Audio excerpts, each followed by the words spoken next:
Pues ese era el cierre de la principal bolsa del mundo, el cierre de Wall Street. Como les decía, en estas 2 próximas semanas ellos han adelantado la hora. Todavía a nosotros, a los europeos, nos faltan 2 semanas para acoplar el horario. Y muchos asuntos en esta tertulia de Business Connection encima de la mesa. Asuntos macroeconómicos, lo que está pasando en Bruselas, esa reunión del Eurogrupo, España de alguna forma justificando esa desviación del déficit ante las preguntas pues de los socios europeos de cuáles son los recortes que tiene que hacer más España. Francia sigue insistiendo en que España debe reducir el déficit. Alemania valora los esfuerzos que está haciendo el gobierno español y otro de los países inflexibles parece ser Holanda. No quiere ni oír hablar de flexibilizar los objetivos de déficit. Ese es uno de los asuntos más importantes del día. Pero a mí me gustaría empezar esta tertulia de este lunes, en 12 de marzo, con ese referéndum que se ha celebrado en Suiza y en el que a los suizos les preguntaban si querían tener 6 semanas de vacaciones y de forma unánime la respuesta ha sido no. Vamos a analizar ese asunto, también la cultura del esfuerzo y sobre todo esa idea que se pueda rechazar el tener 6 semanas de vacaciones. También hay que ver y analizar cuáles serían las contraprestaciones. Esta tarde-noche me acompaña Miguel Villarejo. Muy buenas tardes. Hola, buenas tardes. ¿Tú querrías 6 semanas de vacaciones? Sí, yo querría 6 semanas de trabajo al año, pero no es posible. No es posible, ¿no? Lo que pasa, hombre, tiene sus pros y sus contras. Yo creo que por lo que hemos podido colegir de esta medida que han rechazado los suizos, desde luego si aquí en España nos plantearan un referéndum de esa naturaleza, el resultado sería completamente distinto. Pero parece ser que los suizos hacen bien las cuentas, es decir, un aumento de las vacaciones y remuneradas supone menos productividad y esa menor productividad quiere decir menos riqueza a largo plazo. La idea de que dejar de trabajar no cuesta nada es absurda y desde luego los suizos lo saben bien. Hay que recordar que es un país luterano donde se supone que tiene una moral del trabajo bastante más rigurosa que la que tenemos los mediterráneos, lo cual no es ni bueno ni malo, o sea, hay que disfrutar de todo en la vida. El no unánime ha salido en los cantones latinos, los cantones sobre todo en Suiza de lengua francesa y de lengua italiana. Es que la teoría está de Weber, hay que revisarla otra vez. Pablo Gaya, muy buenas tardes, bienvenido. Hola, ¿qué tal? ¿Te gustaría también os voy a hacer la misma pregunta a los tres, que es la pregunta que les hacían a los suizos? ¿Te gustaría tener 6 semanas de vacaciones frente a las 4? Me gustaría poder trabajar en un sitio donde se pudiera trabajar bien, el equivalente para poder tomarme 6 semanas de vacaciones habiendo generado el mismo nivel de renta. Dicho en otros términos, hay que pensar en trabajar mejor y en trabajar más eficientemente para poder descansar con tranquilidad, porque esto de descansar durmiendo la mona o haciendo la sopa boba no tiene ningún sentido. Entonces es engañarse. Hay que buscar la forma de hacer que la vida tenga sentido en el trabajo, como en tantas otras cosas. Y al final, aquel debate de los 35 horas semanales, ¿a qué conducía? Es que el trabajo no es una tarta cerrada, es una tarta que va creciendo o se va menguando. Entonces lo que hay que hacer es intentar hacer que sea grande. No es un trabajo fijo y estable durante los próximos 10 años. El trabajo no se puede vivir. El trabajo, lo que hay que hacer es no trabajar más, sino trabajar por más nivel de renta, trabajar mejor. Y hacer que la sociedad sea mejor y sea más productiva. Ya no hay los trabajos tan duros que había hace un siglo. ¿Es la economía ahora más débil o la gente vive peor? No, la gente vive mucho mejor. Entonces, esto de que las máquinas reemplazan al hombre, de que el empleo va desapareciendo, es mentira. Lo que va haciendo es hacer otro tipo de empleos mucho más remunerados y mucho más beneficiosos para el conjunto de la sociedad. Por lo tanto, lo que hay que pensar es en mejorar el trabajo y mejorar la sociedad.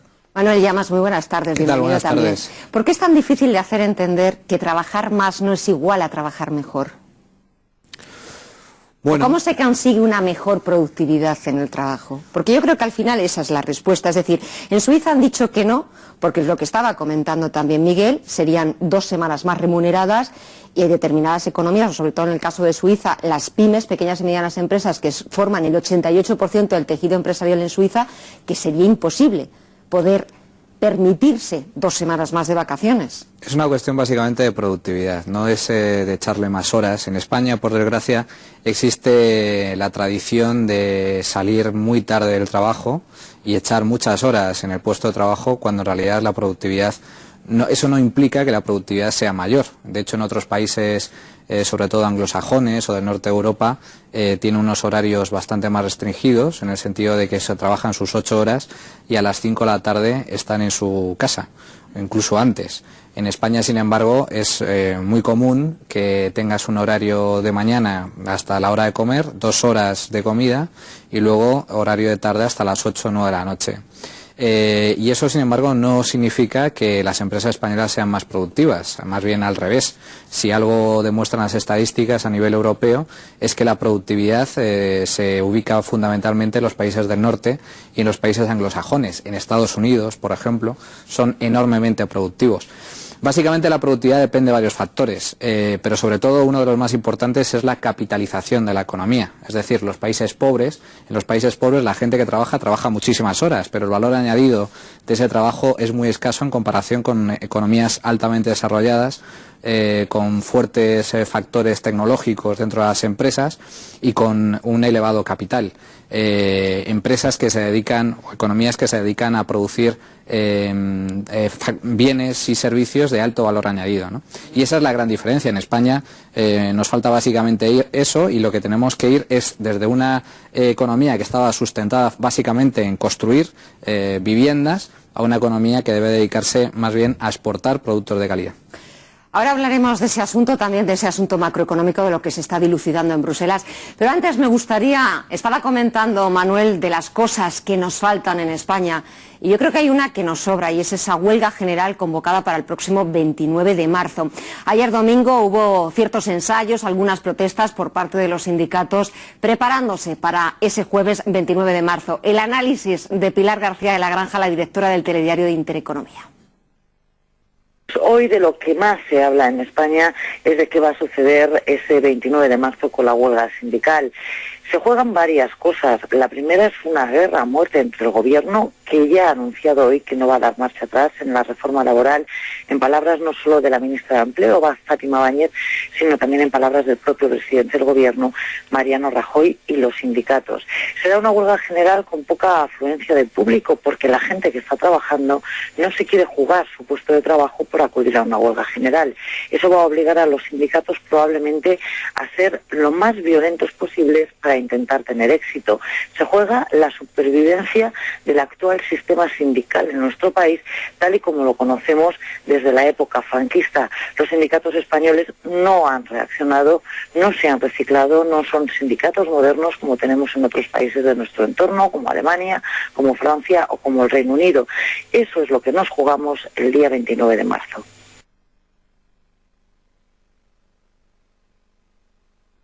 Bueno, pues volvemos después de ese análisis que nos hacía sobre esa huelga general del 29 de marzo, Pilar García de la Granja, la directora del telediario 1 de Intereconomía. Yo no sé si queréis hacer algún comentario sobre esa convocatoria. No, yo para empezar, yo creo que está la gente molesta ahora, pues porque te suben los impuestos, porque te bajan el sueldo, porque hay mucha gente que está en el paro, etcétera, etcétera. Hay muchas razones para estar enfadado. Pero lo que están diciendo los sondeos es que prácticamente 2/3 partes de los españoles consideran que la huelga general no añade nada. Llevamos 100, no aporta nada, ¿no? Claro, no va a resolver nada. Llevamos 100 días de gobierno.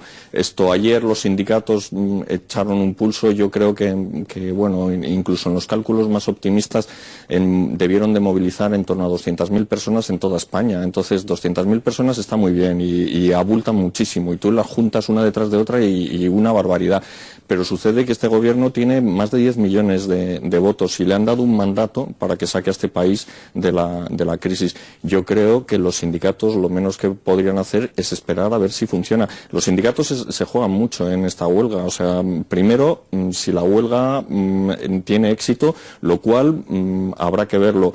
Y luego, que si las medidas que está adoptando también a Monti en Italia le plantaron cara y se movilizaron y organizaron todo tipo de desórdenes, y bueno, se está viendo que Italia Monti está encauzando la situación en Italia.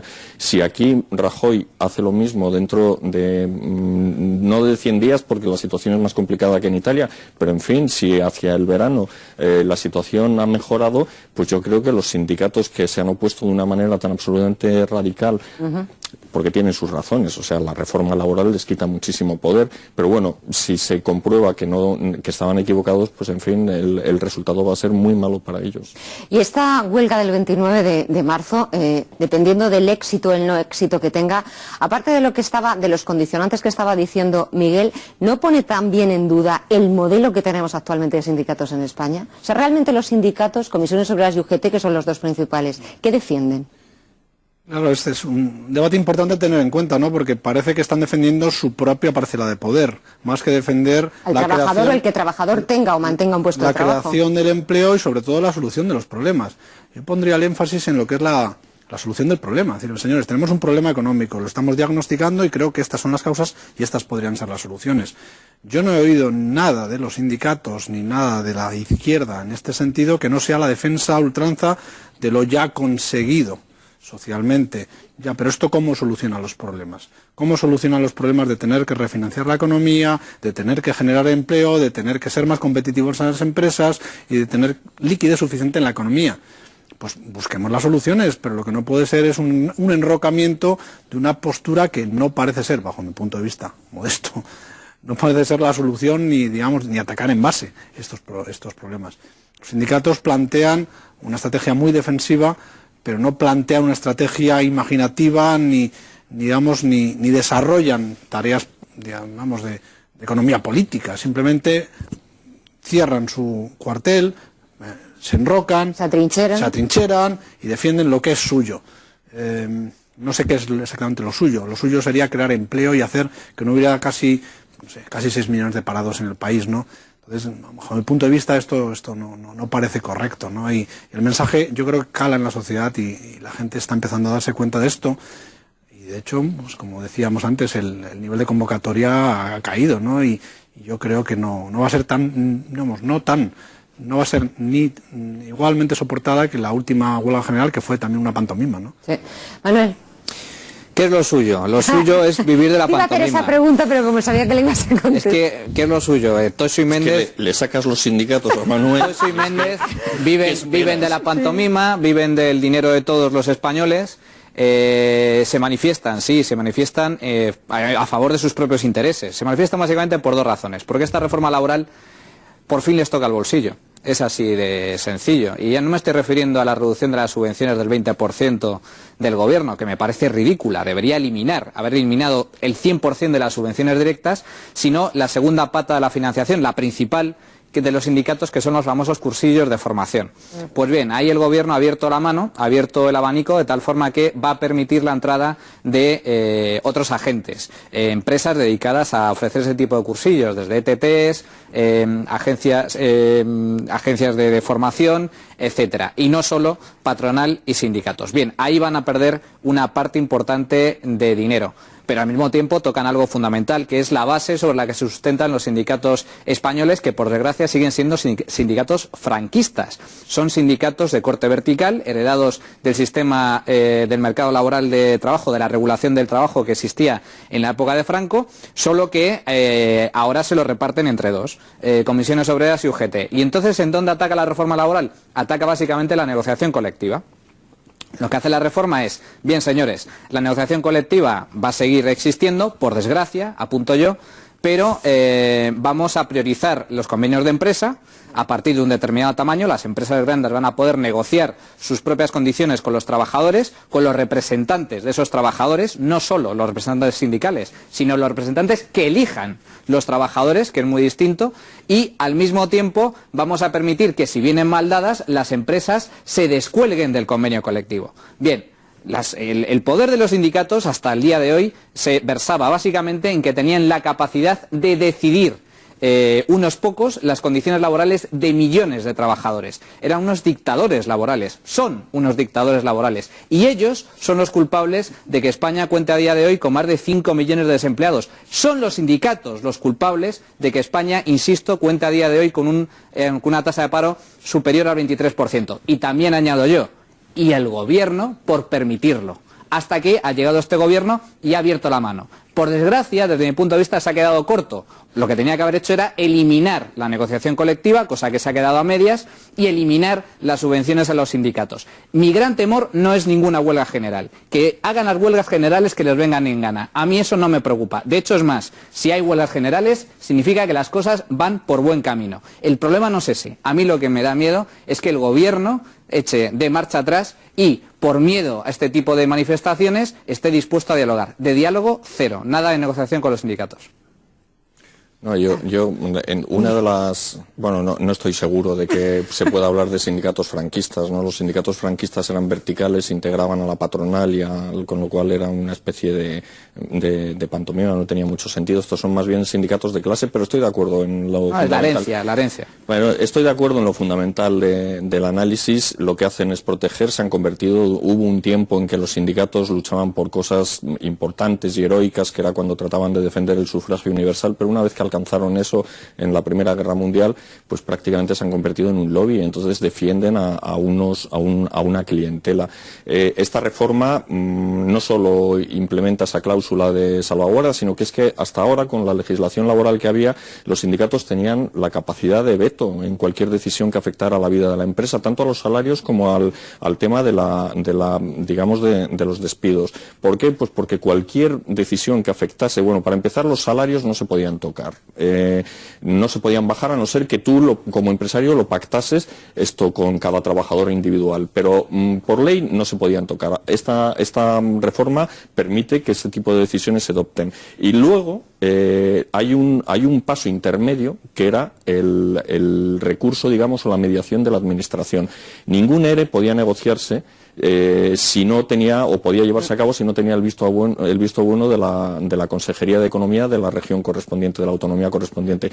Y las consejerías no daban el visto bueno si había oposición de los sindicatos, de modo que los sindicatos siempre estaban en una posición de gran ventaja. Bueno, pues ahora han perdido esa mediación, ya no hace falta su veto, los empresarios pueden efectivamente bajar los sueldos, pueden tomar decisiones que afecten al personal acreditando, habrá que ver cómo se sustancia eso. Claro, es que tal y como nos está contando, claro, ¿qué les queda? No, bueno, les queda mucho. Si es que los sindicatos, tú le planteabas la pregunta, los sindicatos en España son unas organizaciones muy ideologizadas que prácticamente ya no existen en ningún país avanzado, salvo en los mediterráneos. En el norte los sindicatos se han convertido en unas entidades que ayudan a gestionar el empleo y reciben bastante más medios de los que reciben aquí, pero esos medios los utilizan para llevar a cabo políticas activas. Es decir, los sindicatos no están para enrocarse, como decía Pablo, y impedir que le toquen un pelo a uno de sus afiliados. Los sindicatos están para, cuando hay que tomar una decisión de ajuste en una empresa, coger a ese trabajador y llevarlo y recolocarlo lo más rápidamente posible en otro lugar de la empresa, de la sociedad, donde pueda seguir produciendo. O sea, lo que no tiene sentido, y esto es lo que tienen adaptado en el norte de Europa, es la famosa flexiseguridad. Se cuida al trabajador, pero no se cuida la relación. La empresa puede prescindir de los trabajadores cuando quiera, porque se supone que eso es bueno para generar riqueza, productividad y bienestar, pero el sindicato lo que hace es coger al trabajador y ayudarle, y exigirle y obligarle a formarse. Claro, es un papel completamente distinto. Ese tipo de sindicatos aquí estaban empezando a orientarse en ese sentido cuando llegó al poder Zapatero. Zapatero, con su idea ideologizada de los sindicatos, pues dio marcha atrás a todo eso. Hizo lo que pudo por cargarse a José María Fidalgo en comisiones obreras, que habían tratado de llevar un discurso mucho más moderno, y en fin, ha colocado a Cándido Méndez, que se convirtió en el jefe de todo esto, porque es que cualquier decisión en materia económica se la consultaba a Cándido Méndez. En la sombra, ¿no? Claro, que era el ministro de Economía en la sombra. Él tenía capacidad de veto sobre prácticamente... Vaya ministro de Economía, claro, señor Méndez. Claro, el señor Méndez, pues así estaba. Maestro. Pero es que daba, por ejemplo, si había un ajuste financiero, pues salía este señor y opinaba de todo. Claro, por el otro lado estaba el gobernador del Banco Central opinando sobre lo que había que hacer en el mercado laboral. O sea que esto era la casa de... Yo diría una cosa, y es que hace 100 años los sindicatos aglutinaban un conjunto de obreros que desgraciadamente no tenían formación, eran gente muy primitiva, muy primaria. Entonces no sabían defenderse salvo agrupándose. Actualmente no es así, y quizá lo que tú decías es el tema. Los sindicatos deberían formar a sus empleados, a sus asociados o a sus defendidos, pero es que aparte la sociedad ya no es la misma que hace 100 años. La gente puede hablar de tú a tú con los empresarios en muchos casos y sabe lo que le puede interesar o no. Y debe pensar en eso, debe pensar en lo que a él le interesa y lo que le interesa a la empresa y ser mucho más amplio de miras. Y no estar en la posición de defensa, decir, pues ahora, como no me interesa esto, con independencia de que le vaya bien o mal a la empresa, me pongo en huelga. Pero pensemos un poquito, examinémoslo fríamente. ¿Le interesa o no le interesa a la empresa? Si no le interesa a la empresa, a ti no te va a interesar, porque tarde o temprano la empresa no va a vender, no va a generar renta, no va a generar beneficio y vas a morir como empleado. Seamos sinceros y seamos claros. Entonces, es importantísima la formación de los trabajadores y el criterio. O sea, no es dejémonos caer en las manos de los empresarios para que nos dominen, ¿no? Yo tengo mi criterio. Yo en la empresa que dirijo, pues hablamos con los empleados, decimos esto interesa, esto no interesa y les escuchamos. Hacia ahí es donde tiene que ir una relación entre un director y un empleado. ¿Qué es lo que interesa a todos? Sin obviamente llegar a situaciones abusivas.